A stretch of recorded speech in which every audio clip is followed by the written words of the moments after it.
Liberdade Solidária é um canal de divulgação de estudos espíritas sobre a prática da liberdade de forma solidária, justa e consciente das responsabilidades decorrentes de seu exercício. Boa noite, pessoal. Eu sou Ayrton Dornelles e estamos iniciando mais um programa Vinha Espírita, desejando que Jesus esteja conosco, abençoando o lar de todos aqueles que nos assistem nesse momento. Hoje é dia 30 de maio de 2021 e vamos exibir um estudo intitulado O Futuro Pertence ao Espírito. O estudo foi realizado e será apresentado pelo nosso amigo Fabiopi. Fabiopi reside na cidade de Balneário Camboriú, em Santa Catarina, onde colabora com o Centro Espírita Casa de Jesus daquela cidade. Nosso expositor da noite formou-se em Sistemas de Informação pela Uniavan e formou-se em Ciência da Computação pela Univale, Universidade do Vale do Itajaí. Estudou ainda e formou-se em Ciência da Religião na instituição de ensino Universidade Britânica Columbia, em Vancouver, no Canadá. Essa uma das 20 universidades mais respeitadas do mundo. Vamos então conhecer esse estudo. Boa reflexão para todos nós e que Jesus entre em nossos corações.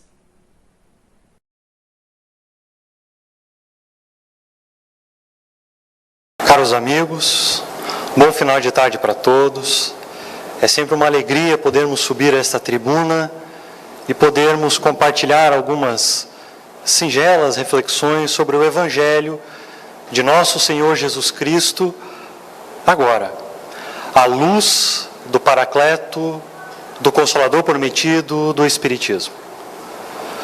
O lúcido codificador Allan Kardec, no capítulo 17 de O Evangelho segundo o Espiritismo, estabelece que o caráter, a identidade do verdadeiro espírita é aquele que realiza um processo de renovação moral. Um difícil processo e reconhecido por domar as suas más inclinações, as suas más tendências.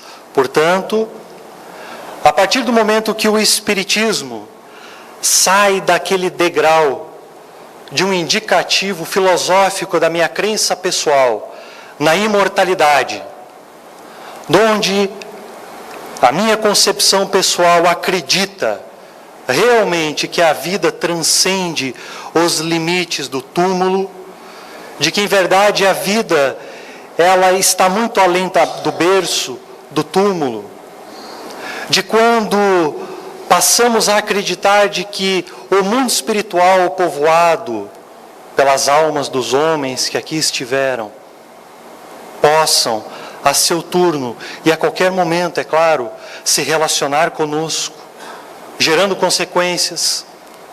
A partir do momento, então, que este ser traz desse degrau filosófico a ideia de que há um Criador soberano, absoluto, de que criou e que nem por isso ausentou-se da criação, de que é capaz de se relacionar com a criatura e de que esse relacionamento gera consequências ponderáveis na existência de cada ser.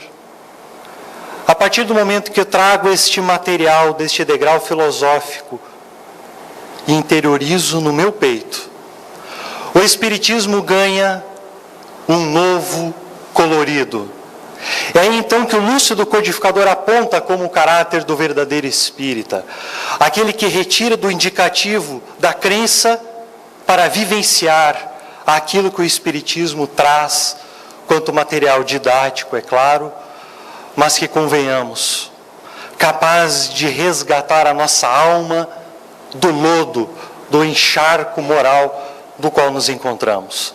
Então, nesse sentido, o verdadeiro espírita é aquele que interioriza e realiza aquele difícil, afanoso trabalho de renovação pessoal. Aquele onde ele é pessoal, personalíssimo, e não podemos terceirizar, não podemos entregar a ninguém para que realize. É somente nós. É aí então que o Espiritismo nos apresenta um novo paradigma. O paradigma da fé raciocinada, aonde a imposição de ideias não tem mais vez, não tem lugar, porque o Espiritismo sabe que toda crença, quando ela é imposta a alguém, ela fere a dignidade, ela fere o livre-arbítrio, ela fere a liberdade de pensar, de conhecer-se e de compreender que fui eu que fiz algo ou deixei de fazer. É ali que o Espiritismo passa a atuar, então, colaborando. É por essa razão que, quando entramos na casa espírita, não enxergaremos ali um culto religioso, repleto de proselitismos e de palavras vazias, e de promessas ainda mais vazias, para atrair corações e somar um número no censo de espíritas no Brasil e no mundo. Pelo contrário, o Espiritismo então apresenta, simplesmente apresenta, os fundamentos da fé raciocinada, para que cada um de nós pegue esse rico material, se apazigue com ele, relacione este material conosco para realizar este processo de renovação moral.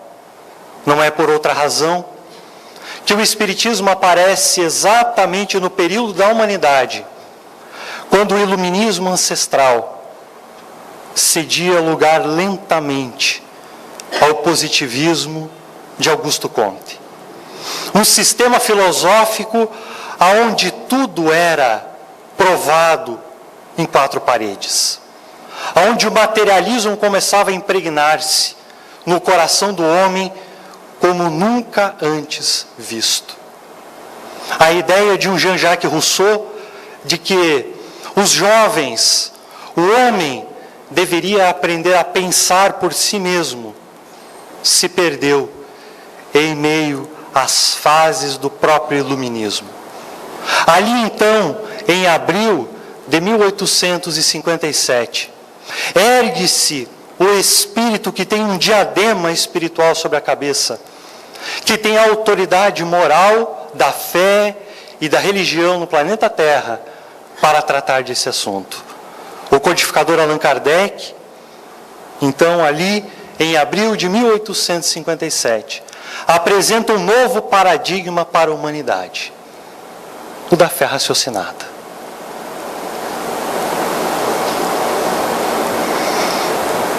Nos últimos tempos, a sede humana de saber o que existe além da terra tem feito com que o homem engendre as mais fantasiosas teorias concernentes aos mistérios do ser e do destino sobre o nosso orbe terreno, no afã de estraçalhar os véus espessos que cobrem os enigmas da sua evolução.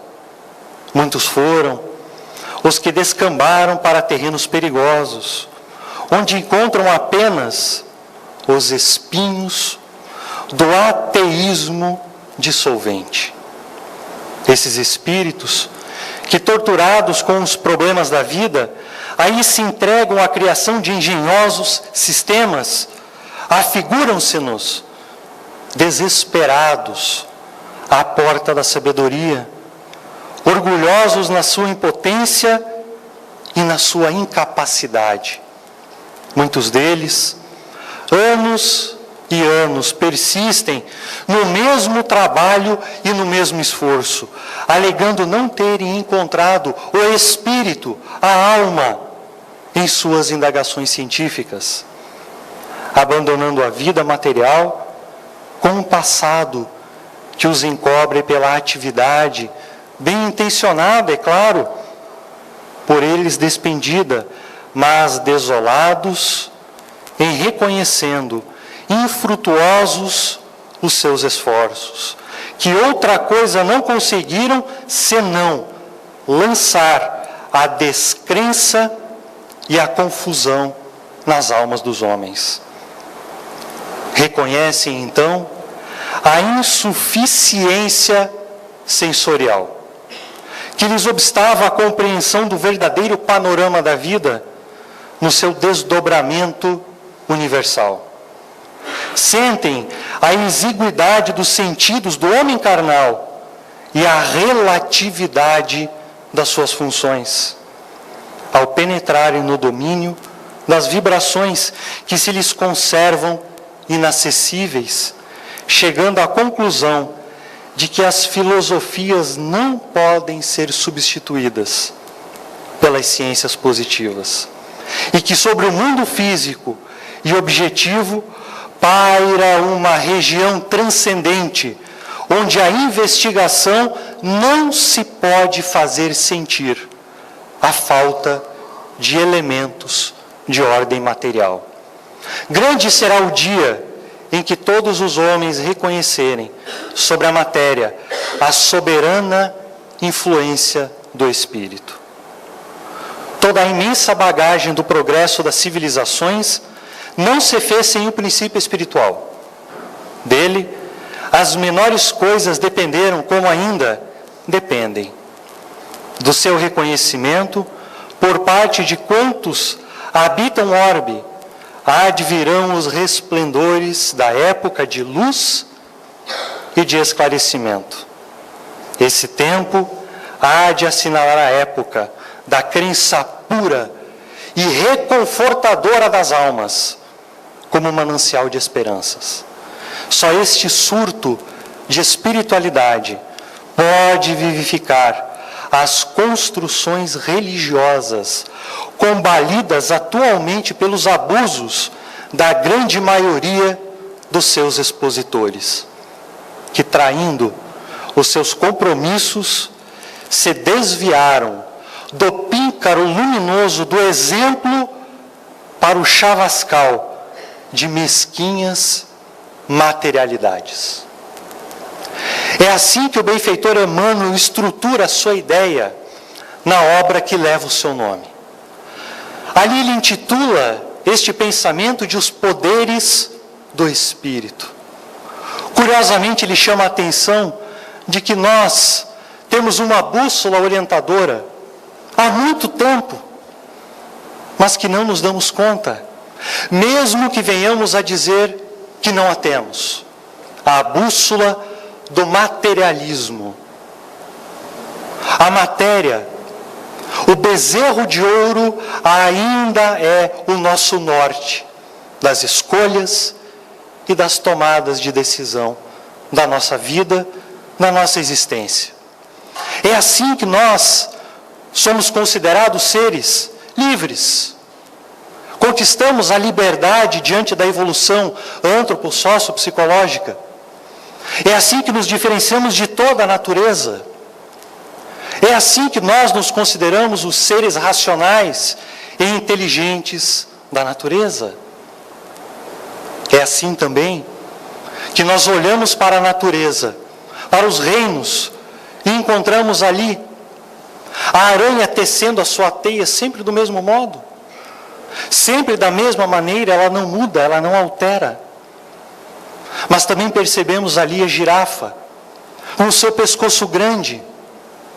Mas não encontramos nenhuma clínica para a girafa descontente com o pescoço, para diminuir o tamanho dele. Ali na natureza também encontramos a zebra e as suas listras, e nenhuma clínica de cirurgia plástica para retirar as listras da zebra.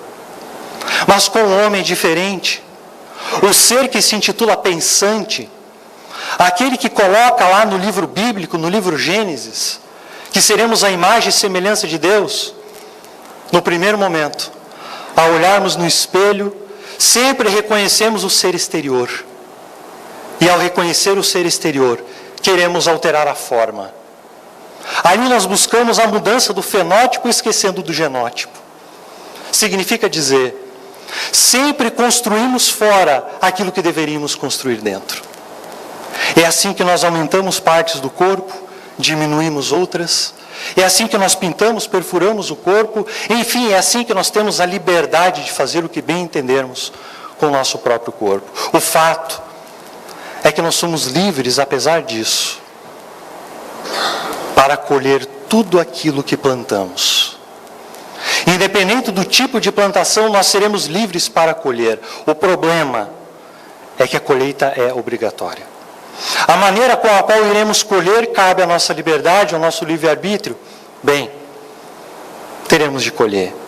É assim que nos encontramos hoje, então, discutindo em rede nacional qual é a prioridade de uma cor, enquanto a lágrima humana é incolor. É assim que nos encontramos hoje discutindo o que é certo e o que é errado dentro da moralidade para os outros, enquanto a ética é construída primeiro em nós. Enfim, é o paradigma materialista ainda como rédea da nossa existência. Mas não é de hoje. Não é de hoje que o homem se perde em meio ao bezerro de ouro. Na época, no livro Êxodo, é claro, enquanto Moisés subia na montanha para receber as leis, o homem se perdia diante daquilo que brilhava aos seus olhos. Mas hoje também nos perdemos diante daquilo que brilha aos olhos. Quantas vezes realizamos concessões familiares para adquirir algo? Quantas vezes realizamos concessões ao qual a nossa família irá suportar a nossa decisão pessoal simplesmente para ter algo? Deixamos o ser de lado. É assim que o Espiritismo aparece então em meio ao positivismo, pendendo para o lado oposto, demonstrando que não são crenças impostas que farão um ser renovado. O fato é que o paradigma do pensamento materialista nasceu para morrer. Em verdade, ele já nasceu morto. Somos nós que retiramos ele, pintamos ele de púrpura, para brilhar diante dos olhos, para nos atrair. Porque ele nasceu morto. É importante pensarmos um pouco sobre isso. Se nós olharmos um pouco para a história humana, lá no século V, VI, antes de Cristo, aparecem então dois grandes pensadores. Leucipo, um dos grandes mentores do atomismo da filosofia grega, passa a olhar para a matéria e dentro do pensamento filosófico começa a chamar a atenção do homem. Ei, essa matéria que você dá valor, as esculturas que nós esculpimos, em verdade não existe. Leucipo chama a atenção e passa a dizer que a matéria é tangível e visível. A nossa bússola é formada de partículas infinitesimais. E que a semelhança de sementes, grãos jogadas ao solo, que pombos comem e se juntam em bandos, essas partículas se aglomeram, se aglutinam, se juntam para dar visibilidade e tangibilidade à matéria. Então significa dizer para o pensamento deste atomista, que deu origem ao materialismo, de que a realidade, diante dos olhos humanos, é parcial. Mas foi seu discípulo Demócrito que aprofunda essa ideia e diz então que essas partículas, a qual ele chamou de átomos, era a base da matéria. E eram tão pequenas, que as nossas mãos não podem tocar, os olhos não podem ver, não podemos sentir o sabor, a não ser, depois que elas se aglutinem em um caso muito especial, a qual ele narrou de maneira simbólica, como se um vento batesse sobre o solo empoeirado, as partículas de poeira se levantando, aquelas que se cruzam e se tocam e se juntam. É assim que aconteceria com os átomos, formando então a semelhança de um quebra-cabeças, que tem posição correta e a peça certa, a se juntarem para formar a matéria visível. É claro, estamos a 5 séculos antes de Cristo. Alguns anos depois, Lucrécio, em De Rerum Natura, em meio a um poema, diz: o universo foi criado por Deus, mas Deus se ausentou. Há um vazio incomensurável, mas também há os átomos. E nós somos feitos de átomos. O problema é que não há lugar para a alma e nem para Deus. Ali Lucrécio, junto com alguns outros pensadores da sua época, então dizem que os átomos percorrem linhas retilíneas, paralelas e uniformes. Mas diferenciando-se pelo peso, há um desvio na rota chamado declinamen na filosofia. E esse desvio na rota fazem com que ocorra um choque. E esse choque, então, a aglutinação. Bem, passam-se os anos. A escola de Nyaya e de Vaisesika, lá no hinduísmo, fala a mesma coisa. A ideia do atomismo percorre o mundo inteiro. Os anos passam e aparece então o governador espiritual da Terra em pessoa. Aquele que com o seu pensamento almo insondável, ao mentalizar no fluido cósmico, passa a atrair através do seu pensamento a poeira que foi ejetada pela explosão de uma estrela, que daria origem ao nosso Sol, para que depois de milhares de anos a Terra aparecesse. Este ser veio ter entre nós, falou o Evangelho no silêncio estrondoso do comportamento, mas porque não brilhou diante das mãos e dos olhos, crucificamos. O fato é que se passam muitos e muitos e muitos séculos. Chegamos ao século XIX, agora há pouco tempo, e eis então que um único cientista audacioso, chamado John Dalton, um britânico, dentro das suas pesquisas em laboratório, apresenta a primeira teoria matemática corpuscular da matéria. Era o pensamento de Leucipo, de Demócrito, agora ganhando vida às mãos dos homens. Ele cria a primeira tabela periódica, havia à época apenas algumas descobertas dos átomos, diferenciou ele pelos pesos atômicos, enfim, um novo paradigma para a matéria se iniciava para o homem. Século XIX. O fato é que o coração já desregrado instaurava o positivismo. Eis que aparece o Espiritismo, 1857. E um espírita, um homem respeitado no mundo científico, William Crookes, descobre o estado radiante da matéria. Agora a matéria já não é mais indivisível. Agora a matéria que tanto nos chama a atenção já não é mais aquilo que conhecemos. Porque a matéria, que antes era chamada de átomo, agora era capaz de emitir raios visíveis. Energia em forma de luz. Era o precursor da televisão de tubo. Quando pegavam alguns átomos em especial dentro de um tubo, sob uma pressão especial, sob a aplicabilidade de uma energia especial elétrica, emitia raios. Surge a nossa televisão de tubo. Aquilo que não vemos é capaz de produzir uma imagem. E a matéria, uma grande incógnita para a ciência. Anos depois, Röntgen aproxima-se das pesquisas desse espírita, William Crookes, e descobre que a matéria não emite apenas raios visíveis, mas raios invisíveis. E profundamente poderosos, tão poderosos que atravessavam a matéria concreta. Eram capazes de atravessar uma parede. Era a descoberta do raio-x. Mais um abalo no mundo científico. Agora aquilo que chamamos de matéria tem um estado que não podemos sequer compreender. Imponderável, até mesmo para os cálculos matemáticos.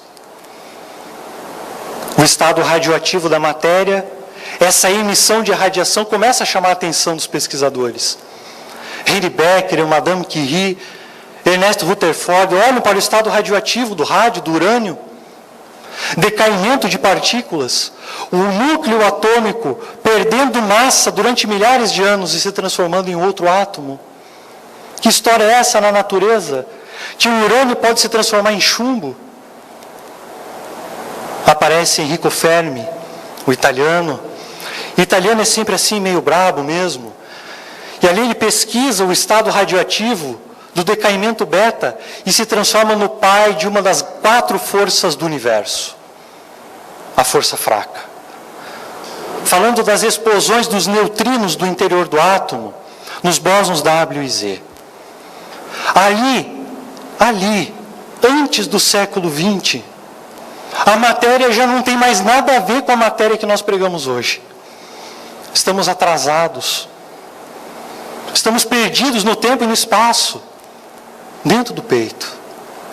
O fato é que chegamos no século XX e as comportas do mundo espiritual se abrem a um grupo de missionários. Na vanguarda, Albert Einstein, Max Planck, Gerhard Casimir, Werner Heisenberg, Max Born, Niels Bohr, Linus Pauling, John von Neumann, Paul Dirac, tantos outros, realizando pesquisas exatamente neste estado da matéria.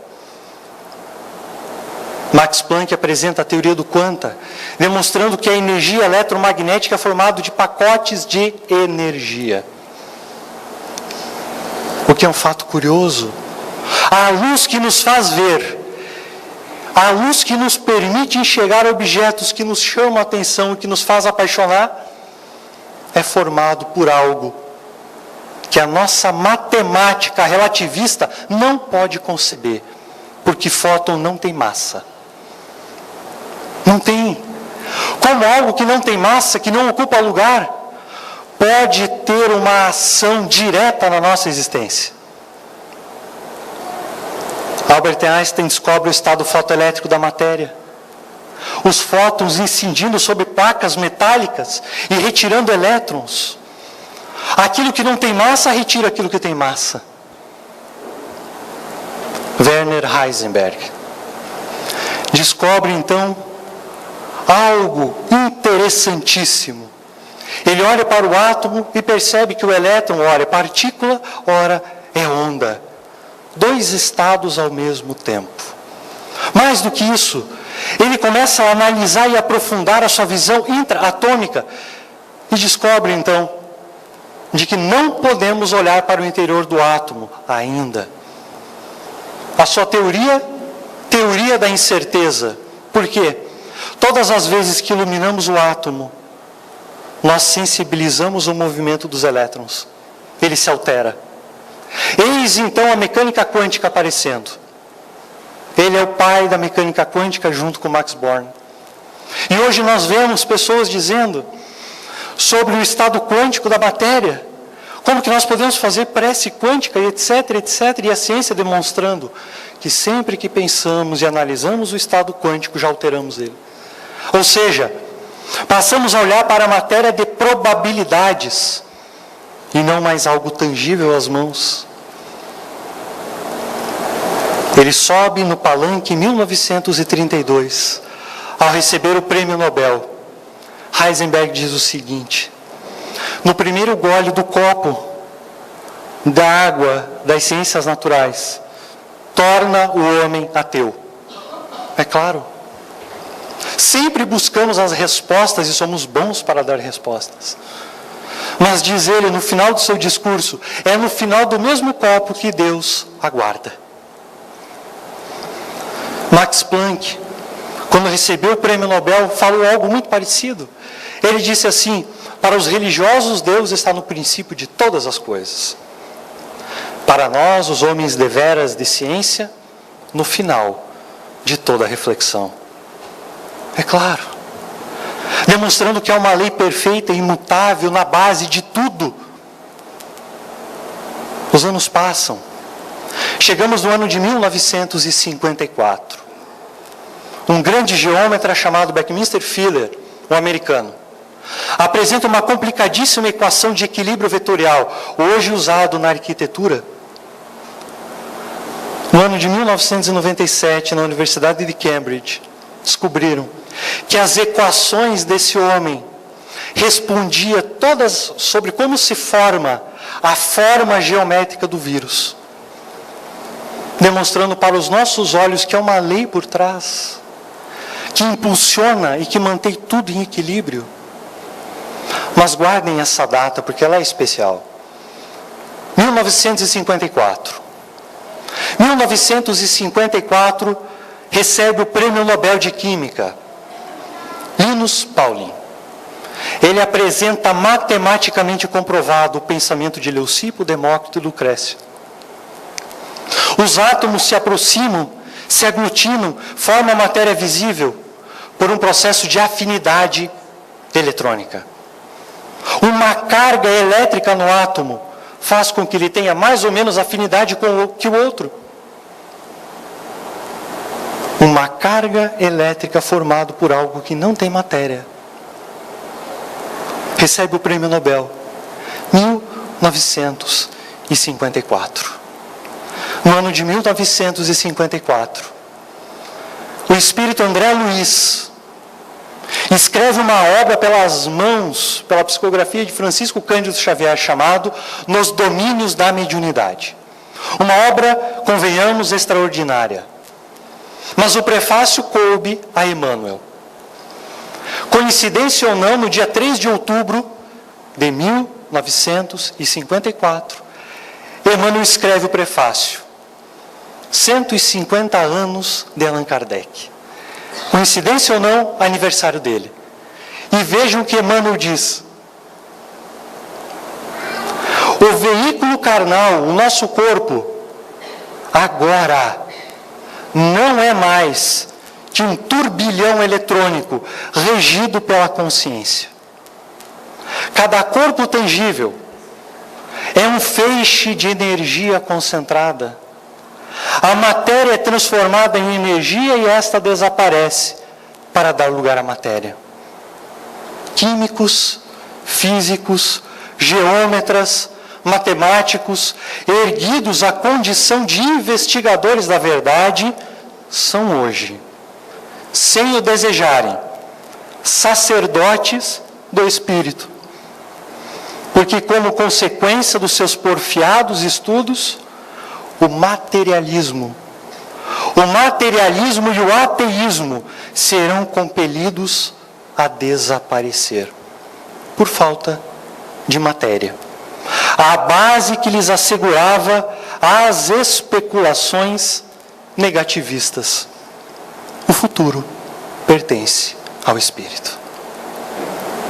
O que nos dá a plena convicção de afirmar, sem dúvida nenhuma, de que nenhum de nós sofre, nenhum de nós entra pelas estradas resvaladiças da depressão, às portas do suicídio por problema de materialismo.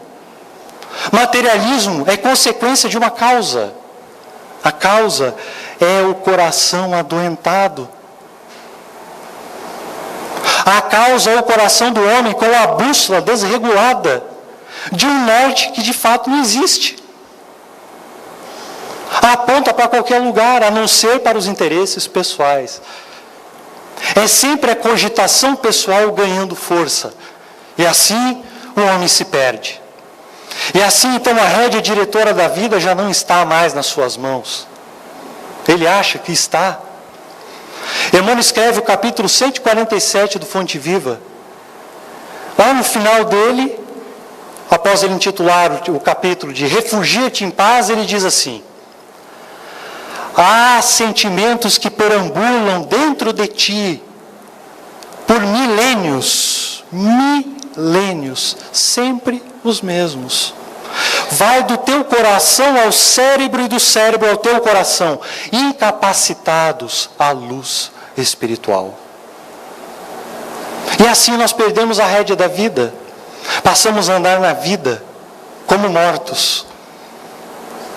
Morto e cadáver têm uma certa diferença. Cadáver é carne sem vida, morto é aquele que se ausenta da vida.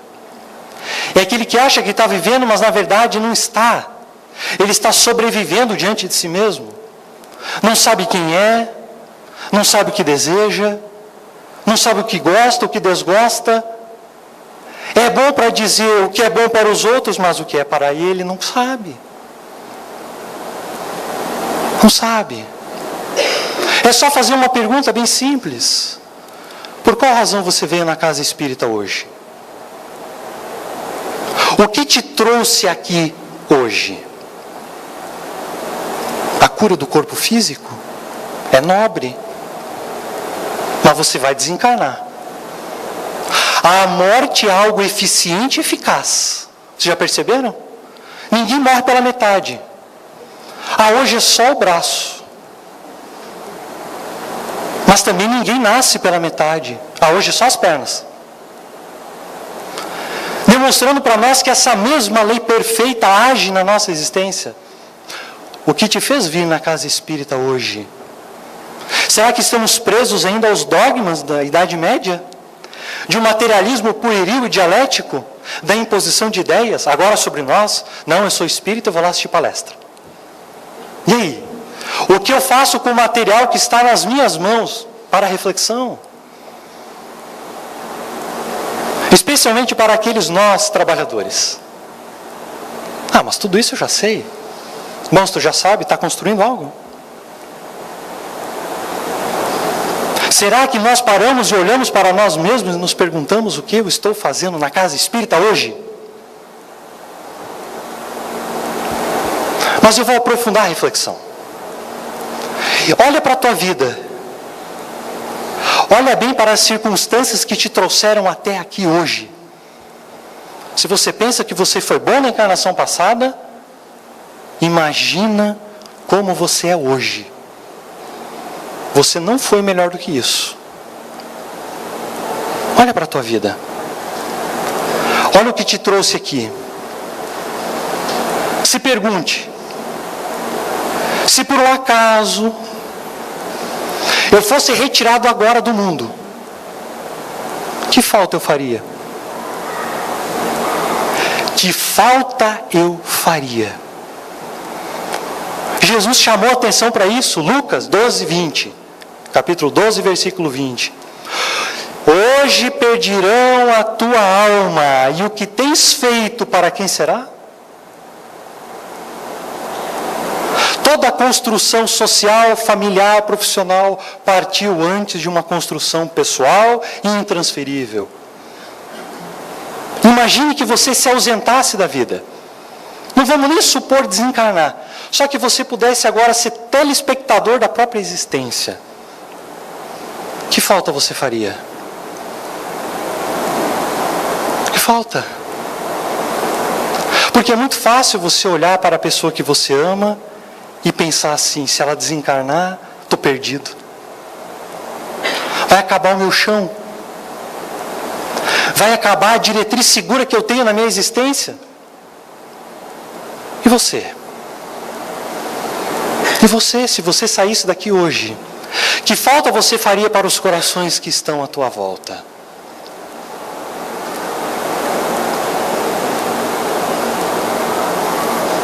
Emmanuel escreve um capítulo chamado Assim Será. Eu vou ler alguns trechos que é para aprofundar a reflexão aí, para que você não pense que você é um inútil, um desvalido, para que você não pense que você é alguém aquém da humanidade e que você não faria falta alguma. Emmanuel diz assim: guardarás inúmeros títulos de posse sobre as utilidades terrestres. Posse. A gente gosta de posse, de ter. É de ter coisas, mas é de ter conhecimento. Quem nunca entrou em contenda filosófica para saber quem sabe mais? É só você abrir o Facebook hoje. Mas se não fores senhor da tua própria alma, todo o teu patrimônio passará de simples introdução à loucura. É claro, Você não tem a bússola. A bússola é você mesmo. E aí você passa a peregrinar em círculos sobre você mesmo. Como um cachorro atrás do rabo. Você não sabe onde começa, onde termina o teu espaço, a tua liberdade, como você tem que pensar, como você não deve pensar. Amadurecimento. Multiplicarás em torno dos teus pés maravilhosos jardins de alegria juvenil. Entretanto, se não adquirires o conhecimento superior para o roteiro de amanhã, a tua mocidade será a véspera ruidosa da verdadeira velhice. Não tem nada a ver com o corpo, né? Sabe por quê? Sabe por quê? Tem uma história que eu acredito que todos conheçam. Foi escrita por um homem que leva um pseudônimo de Lewis Carroll. Charles Dodson é o nome do escritor. Ele escreveu Alice no País das Maravilhas. E é um tanto quanto curiosa essa história da Alice. Cabe a reflexão. Em um dado momento, Alice, lá nas suas reflexões de mundo perfeito, real, perfeito, imperfeito, ela encontra um gato, a qual ela apelida o gato. O gato gosta do apelido. E então ela pergunta para ele assim, o senhor poderia me ajudar? Ela diz, pois não, no que posso ser útil? Aí ela diz assim, essa estrada que eu estou caminhando, para onde dará? E aí o gato faz a pergunta da nossa vida. Presta atenção na pergunta, para onde você quer ir? Para onde você quer ir, meu irmão? Aonde? E aí ela responde, eu não sei. Eu não sei aonde eu quero chegar. E aí então o gato arremata, dizendo, olha, para quem não sabe aonde quer ir, qualquer caminho serve. E assim a gente se perde. Assim a gente se perde e destrói a família. Destrói amizades. Assim nós nos perdemos em contendas filosóficas à semelhança do sacerdote e do levita da parábola do bom samaritano. Ali de quem está certo? Rosa, azul, vermelho, preto, laranja. De quem está certo? E a lágrima do homem sem identidade, sem identidade. Quem color ali ao lado? Ali. Para onde você quer ir? É por essa razão que quando nós olhamos para o nosso corpo, nós espíritas, precisamos tomar tento e atenção de que isso é apenas uma expressão daquilo que somos. O mecanismo da qual podemos nos relacionar aqui no planeta Terra, com o objetivo supremo de colaborar para a nossa edificação pessoal e alheia. E alheia. Lá no livro Apocalipse, capítulo 3, versículos 15 e 16, o anjo da igreja de Laodiceia, é um nome meio complicado, faz uma advertência a essa igreja. Eram 7 igrejas, não vamos entrar na ideia simbólica, metafórica da linguagem apocalíptica, mas o fato é que o anjo da igreja de Laodiceia chama a atenção e diz assim, oxalá fosses quente ou fostes frio, porque tu não és quente, não és frio, Deus há de vomitar-te. É uma linguagem forte. Quem não conhece pessoa morna na vida? Todos nós conhecemos. E aí, como vai o casamento? Olha, ruim com ele, pior sem ele. E o emprego? Ai, não sei, eu estou pensando em desistir de tudo. Estão exigindo demais de mim. Estão exigindo dedicação, nossa. Atenção, ética. Quem não conhece o amigo morno? Aquele que vai te dar um abraço assim, chega meio de ladinho, sabe? Parece Balneário Camboriú, 38 graus. Isso é símbolo para dizer E nós também somos mornos na vida, não temos decisão. Se é para melhorar, enfrentemos no peito. Abrir o peito diante das circunstâncias da vida do jeito que ela é, da maneira da qual ela se apresenta. Porque senão iremos nos perder novamente no materialismo. Iremos nos perder novamente naquilo que já conhecemos. Iremos nos perder diante daquilo que os olhos podem perceber e as mãos podem tocar. E é assim que os corpos esbeltos ganham prioridade sobre corpos semi-esbeltos. É assim que a cor do dinheiro hoje foi desvirtuada na sua concepção básica do valor do que significa dinheiro, para se transformar em poder sobre massas e sobre consciências. Enfim, somos nós ainda que não nos perguntamos, mornos que somos, o que eu quero da minha vida? Para onde eu quero ir? O que eu estou fazendo hoje me levará aonde? Afinal, somos seres inteligentes, de razão, de raciocínio, gestores da própria existência.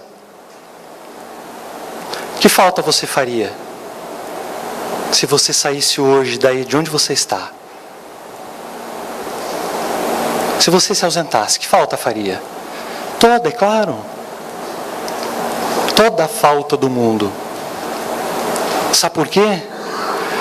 Quando nós abrimos o Evangelho segundo o Espiritismo, nós lemos um capítulo que está ali logo no início, impressionante, chamado Há Muitas Moradas na Casa de Meu Pai. E a gente sempre se perde na reflexão de que o universo tem tantos planetas. Cada estado de consciência é uma morada. Cada estado no qual você vegeta ou se alimenta de mel, na área do sentimento, é uma morada. O orbe planetário é apenas a expressão daquilo que os espíritos ali vinculados demonstram de âmbito moral. Há muitas moradas na casa de meu pai. Mas vamos pegar essa reflexão rápida. Se nós olharmos para o universo, até o ano de 2016, estavam catalogadas 200 bilhões de galáxias. Descobriram um erro de cálculo. E aí então corrigindo e disseram assim, não, 200 bilhões está errado. Entre 5, 6 trilhões. Mas há quem diga que possa atender a quintilhões. Para você entender o quanto é grande esse número, se você começar a contar hoje de 1 a 1 quintilhão, você vai demorar 60 bilhões de anos.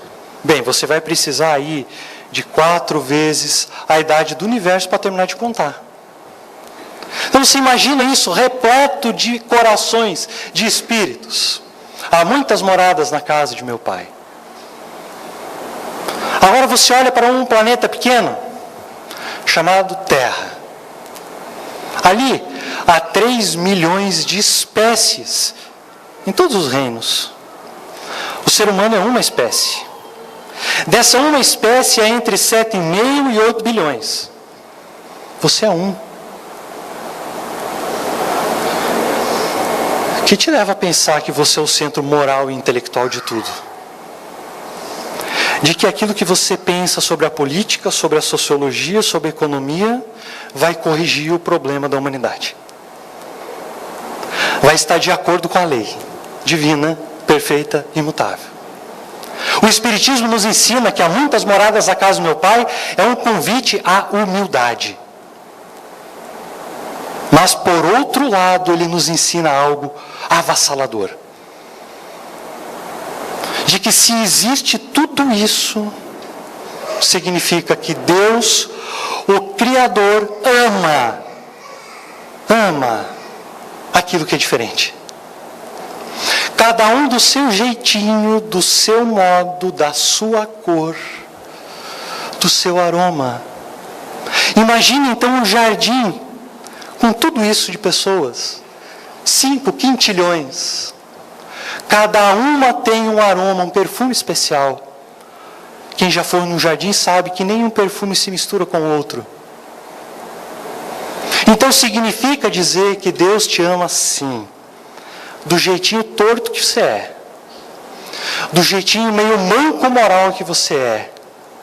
Que Jesus, o nosso mestre, modelo e guia, modelo do homem ideal, gosta de você do jeito que você é. Eles estão esperando de nós algo mais. De que nós venhamos a nos gostar do jeito que somos, não que o outro goste de nós. O outro gostar é consequência. Uma vez nos gostando, mostraremos e ampliaremos o nosso aroma, o nosso perfume para todos, onde formos e estivermos. É assim que o futuro pertencente ao Espírito nos chama diretamente a atenção. Nos chama a olhar para quem somos e a perceber que o corpo é apenas um veículo transitório momentâneo, que, se bem utilizado, nos dará tesouros onde as traças não podem comer, não podem se alimentar, e nem a ferrugem corroer. Nos darão alimento para nós mesmos por toda a eternidade, porque nenhum anjo foi feito de cristal. Nenhum. Eu encerro a nossa reflexão citando, é claro, Paulo. Paulo, lógico, afinal de contas, ele conheceu o farisaísmo dogmático, ele conheceu a imposição de ideias, e ele conheceu a dor de matar o coração alheio. Depois da sua conversão, é claro, ele escreve uma epístola à comunidade de Corinto, e escreve assim: como se conhecerá o que se toca com a flauta e com a cítara? Me deixa essa pergunta. Como se conhecerá o que se toca com a flauta e com a cítara? É assim, nós materialistas somos a flauta. A flauta é aquele instrumento de sopro, que para você emitir uma nota musical, você precisa realizar um esforço por dentro. Você precisa comprimir o teu peito, os teus pulmões, para que algo de dentro de ti saia. É por essa razão que hoje para nós o trabalho no bem é difícil. É dolorido. Dói às custas de lágrimas. É a flauta. Uma vez deixado de assoprar, a nota se perde. Agora a cítara é diferente, é um instrumento de corda. Uma vez dedilhado a corda, ela continua vibrando sem o dedo estar ali. Quando passamos a ter um outro norte, um norte chamado Jesus, Espírito imortais que somos, passamos a emitir uma vibração semelhante à cítara. A corda, que uma vez sensibilizado, continua vibrando amor. Continua vibrando aquilo que acredita, aquilo que de fato implementou na própria existência. É assim que conhecemos Chico Xavier, Gandhi e tantos outros. Uma feliz renovação moral para cada um de vocês. Boa noite para todos. Quando tantas vozes se levantam para reclamar por liberdade, o canal Liberdade Solidária quer discutir a prática da liberdade ensinada por nosso Mestre Jesus, que nos recomenda examinar quais são as consequências de nossas escolhas e atos na vida do próximo. O programa Vinha Espírita é transmitido nesse canal sempre aos domingos, no horário das 20 horas. Se você gostou de nossa programação, não esqueça de deixar o seu like.